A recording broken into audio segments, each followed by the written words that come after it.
How to fix Samsung Galaxy Note 3। keeps losing internet connection problem। नमस्कार दोस्तों, स्वागत है आप सभी का तिकराज यूट्यूब चैनल पर। तो दोस्तों, आज के इस वीडियो पर मैं आपको बताऊंगा कि कैसे आप जो है अपने सैमसंग के डिवाइस में इंटरनेट प्रॉब्लम सॉल्व कैसे कर सकते हैं। अगर आपका जो इंटरनेट कनेक्शन यहाँ पे बार बार जो है लॉस हो जाते हैं, ठीक है, बार बार डिसकनेक्ट होते हैं, तो कैसे फिक्स कर सकते हैं। इंटरनेट कनेक्शन स्टेबल नहीं है, ठीक है, कुछ भी प्रॉब्लम हो सकते हैं, तो आप इस वीडियो को देखें। मैं आपको कंप्लीट सॉल्यूशन बताऊंगा, उसके मदद से आप अपने प्रॉब्लम को फिक्स कर पाओगे। वीडियो शुरू करने से पहले दोस्तों, अगर आपने चैनल को सब्सक्राइब नहीं किया है तो सब्सक्राइब करते हुए बेल आइकन को क्लिक करें। अगर आप ऑनलाइन पैसा कमाना चाहते हैं तो वीडियो डिस्क्रिप्शन पर आपको लिंक मिल जाएगा, और किसी भी प्रॉब्लम के रिगार्डिंग पर आप हमें ट्विटर पर फॉलो करके मैसेज कर सकते हैं। तो चलिए दोस्तों, आज के इस वीडियो को शुरू करते हैं। तो दोस्तों, सबसे पहले आपको करना क्या है, सिम कार्ड को एक बार इंसर्ट यहाँ पे इजेक्ट कर लीजिए और इंसर्ट कर लीजिए, ठीक है। तो इजेक्ट करने के बाद दोस्तों मोबाइल रिस्टार्ट कीजिए और उसके बाद री इंसर्ट कीजिए अपने सिम कार्ड को। तो अच्छे से आपको प्लेस करना है सिम स्लॉट में अपना सिम कार्ड, और उसके बाद इंसर्ट कर देना है। उसके बाद चेक करके देखें दोस्तों, अगर प्रॉब्लम सॉल्व होते हैं ठीक है। अगर आपको दोबारा से सेम प्रॉब्लम है तो फ्लाइट मोड को इनेबल कर दीजिए, और 1 मिनट वेट करने के बाद इसको डिसेबल कीजिए। एंडेंट मोबाइल नेटवर्क पर जाए, नेटवर्क मोड को यहाँ पे स्विच कीजिए। पहले 3G को सेलेक्ट कीजिए, उसके बाद 4G, ठीक है।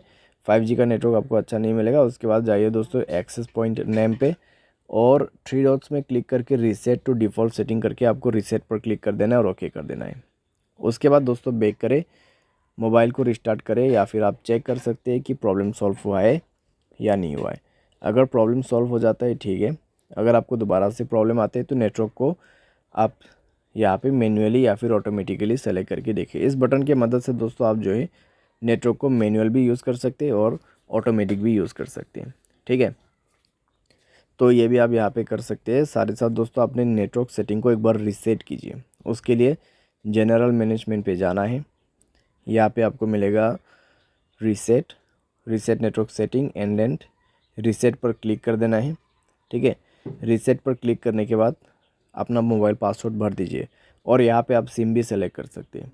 उसके बाद दोस्तों चेक करके देखिए दोस्तों, आपका जो प्रॉब्लम है सॉल्व हो जाएगा। तो इस तरीके से keeps lodging internet connectivity problem solve कर सकते हैं। अगर दोस्तों आपका सॉफ्टवेयर अपडेट नहीं है तो भी आपको ये प्रॉब्लम हो सकती है, तो सॉफ्टवेयर अपडेट ज़रूर करना, ठीक है। सॉफ्टवेयर अपडेट रहने से दोस्तों इस तरीके का जो प्रॉब्लम है नहीं होगा आपकी डिवाइस में। तो सॉफ्टवेयर अपडेट ज़रूर से कीजिए। और कभी कभार दोस्तों सर्वर के इशू की वजह से भी प्रॉब्लम आती है, ठीक है। तो आप थोड़ा सा अगर वेट करते तो अपने आप भी प्रॉब्लम कई बार सॉल्व हो जाते। तो सर्वर की वजह से इशू आ रहा है तो डेफिनेटली वो अपने आप फिक्स होगा। लेकिन कई बार दोस्तों हमें मोबाइल की वजह से प्रॉब्लम आते हैं तो मोबाइल पे सॉल्यूशन करना पड़ जाते हैं, ठीक है। तो ये सारे सॉल्यूशन आपके प्रॉब्लम को फिक्स कर देगा। उम्मीद करते हैं दोस्तों आपको ये वीडियो पसंद आया होगा। Thanks for watching.